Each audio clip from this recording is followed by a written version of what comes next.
welcome back to my channel. Kindly watch to the end and subscribe.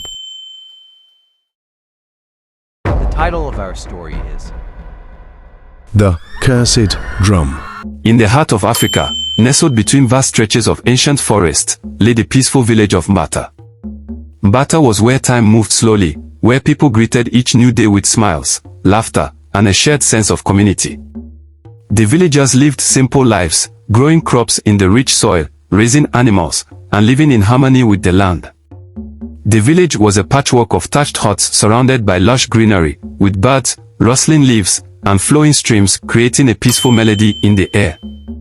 Zina, a young girl with an unyielding spirit, was known throughout Mbata for her courage and wisdom beyond her years. Her family, simple farmers who had lived in the village for generations, had always taught her the importance of community and the sacred bond between nature and mankind. Zina's heart was as kind as her mind was sharp. Her best friend, Dola, was the village's drummer, and his rhythmic beats could always be heard during the village's celebrations, filling the air with energy and joy. One fateful day, as the sun dipped below the horizon and painted the sky in hues of orange and purple, something strange happened in Mbata. A drum, an exquisite drum, appeared at the village's gates. Its surface was intricately carved with symbols that none of the villagers had ever seen before. It glimmered under the fading sun, almost as if it had been waiting for this very moment. No one knew who had left it there, or why, but its arrival was the beginning of something that would change Mbata forever. The village elders, wise but wary, gathered around the drum, examining it carefully. It had a strange energy about it, one that pulsed in rhythm with the heartbeat of the earth. Dola, eager to prove his talent, was the first to touch the drum. As his hands made contact with its surface, a low hum resonated from the drum, sending a ripple of energy through the ground. The villagers stepped back, startled. But when Dola struck the drum with his mallet, a magical thing happened. A shower of gold coins burst from the drum, glittering in the air, landing at the feet of the astonished villagers. For the first time in their lives, the villagers saw wealth beyond their wildest dreams. The once humble Mbata was now a village of riches, with golden coins filling the ground and the air shimmering with the promise of more. It seemed like a blessing from the gods themselves, a gift of unimaginable fortune. But as the villagers marveled at their newfound wealth, an unsettling feeling lingered in the air, as though something was watching, waiting, ready to claim its price. The first few days of wealth were blissful. The villagers, once struggling to make ends meet, now found themselves rich beyond measure. They built new huts, adorned themselves with golden jewelry, and feasted in celebration. Dola, the village drummer, became a local legend, hailed as the one who had summoned the gold. But as the coins piled up, so did the greed in the hearts of the villagers. They wanted more. No longer content with just riches, they began to dream of power, control, and influence. The wealth was no longer a blessing, it was an obsession. As the days turned into weeks, the village began to change. The animals in the forest, once plentiful and happy, began to grow restless. The crops, despite the golden riches, began to wither. The once lush greenery surrounding Mbata started to lose its vibrancy, and the sun seemed to cast an ominous shadow over the village. But the villagers, blinded by their newfound wealth, ignored the signs. Each night, the villagers would gather around the drum, playing it again and again, hoping for more gold to rain down from the heavens. But with each new coin that appeared, someone began to disappear.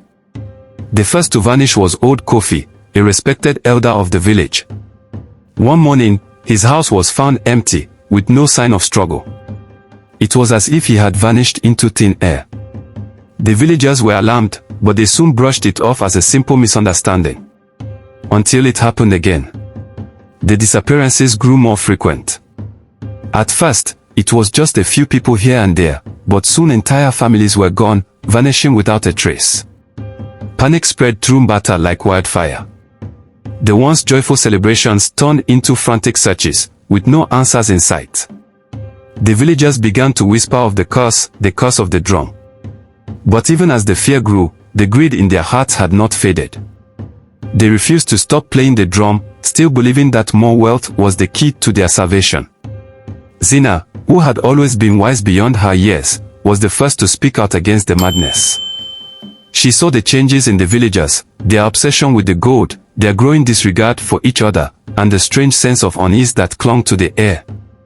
She begged the villagers to stop playing the drum, to return to their humble lives before it was too late.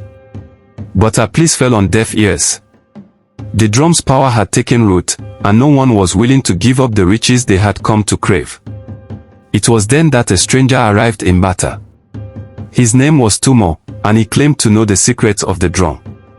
Tumo had been traveling for many years, searching for the cursed drum, which he had heard about in whispers from the elders of distant lands.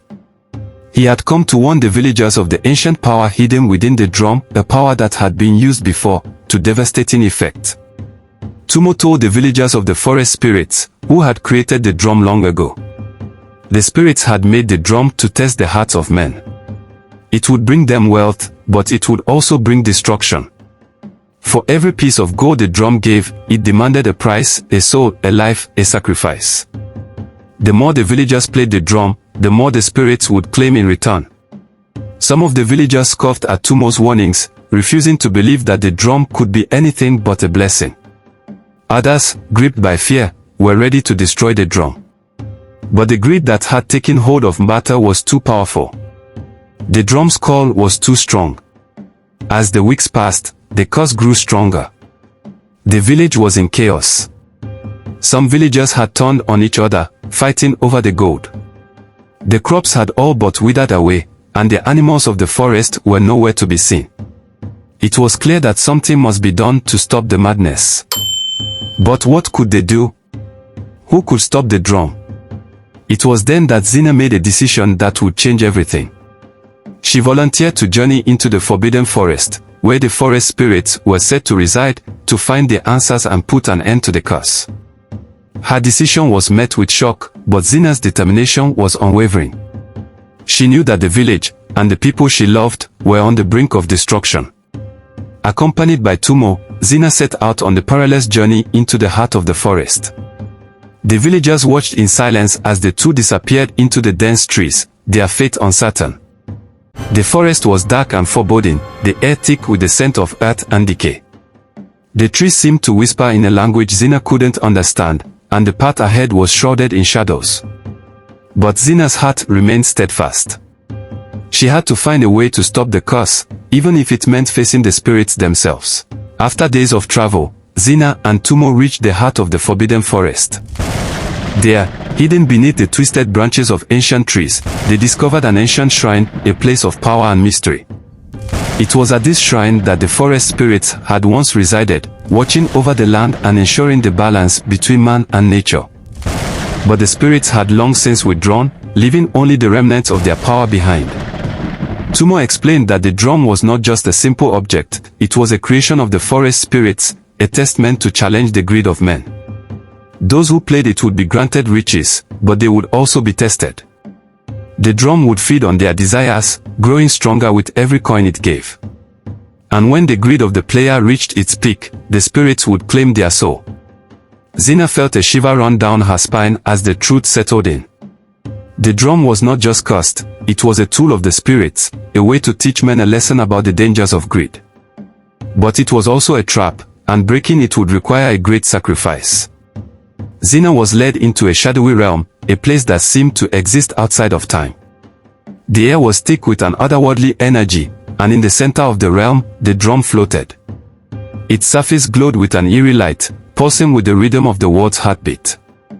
But as Zina approached, the drum's power began to swell, and she could feel the weight of its curse pressing down on her.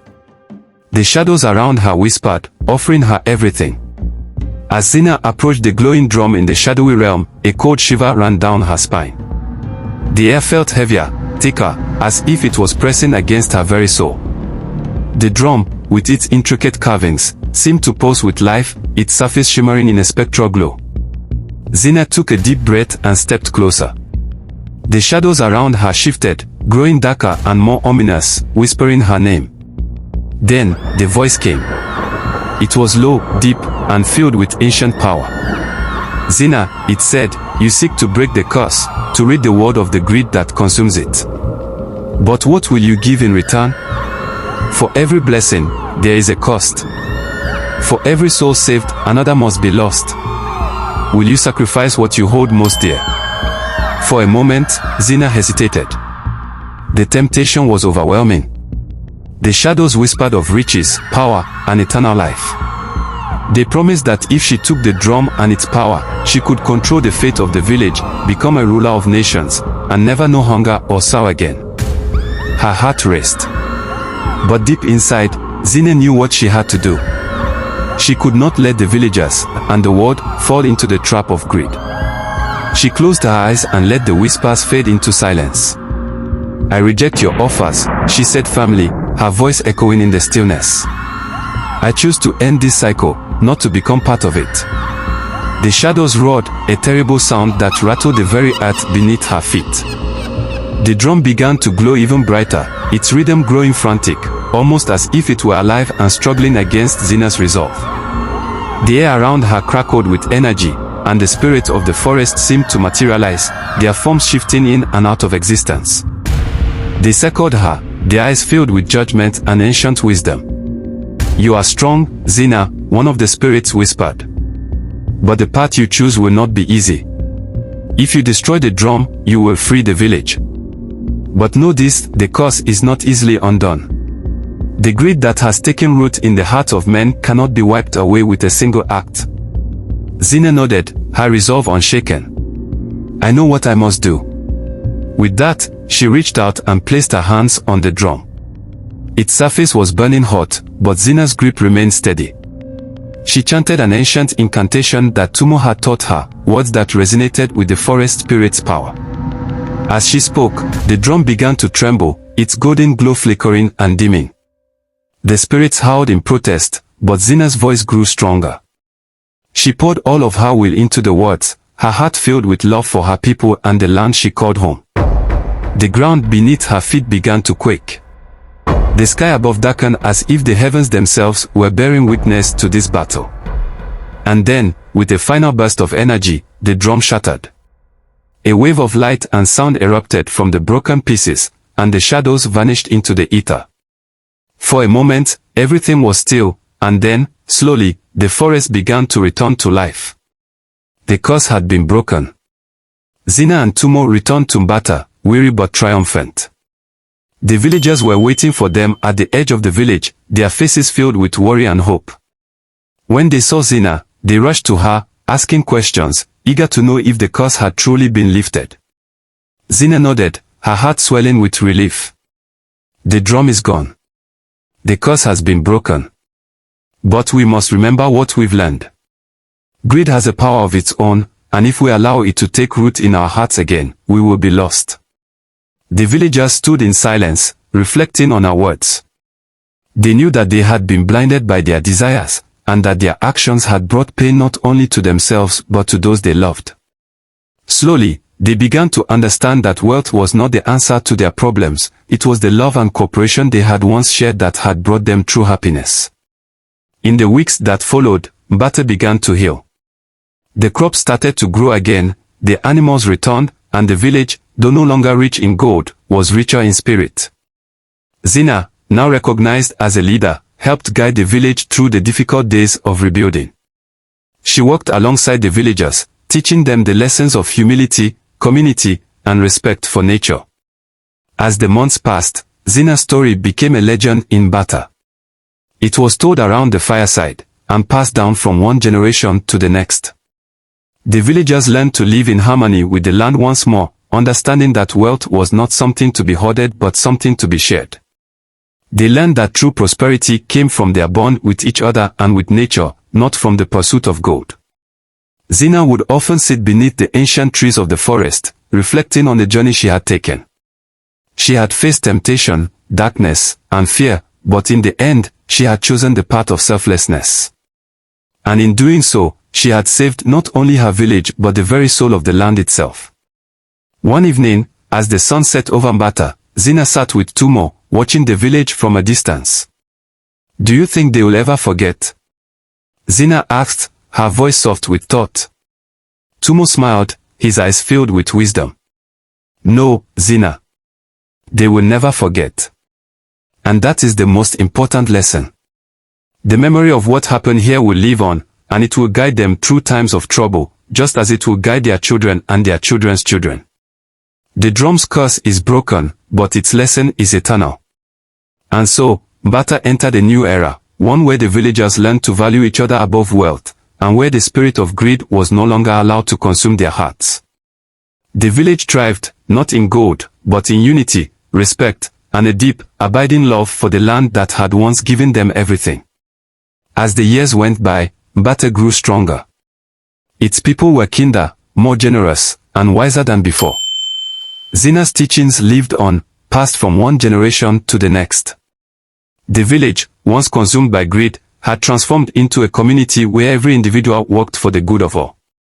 They rebuilt their huts not with gold, but with the hands of the people, and the crops flourished once again, not because of riches, but because of their respect for the earth. Zina, now older, became the village's chief advisor, guiding the next generation with the lessons she had learned.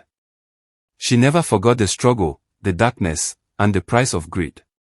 And as she grew older, she knew that the true wealth of Bata was not found in gold or jewels, but in the love and care of the people she called her own. One evening, as Zina sat with her grandchildren under the stars, she told them the story of the drum, the curse, and the power of greed. Remember, she said, wealth can be a curse, but love and unity will always guide you through the darkest times.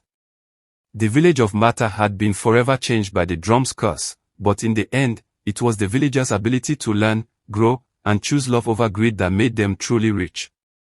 And so, the tale of the drum's curse was passed down through the generations, a story that would never be forgotten.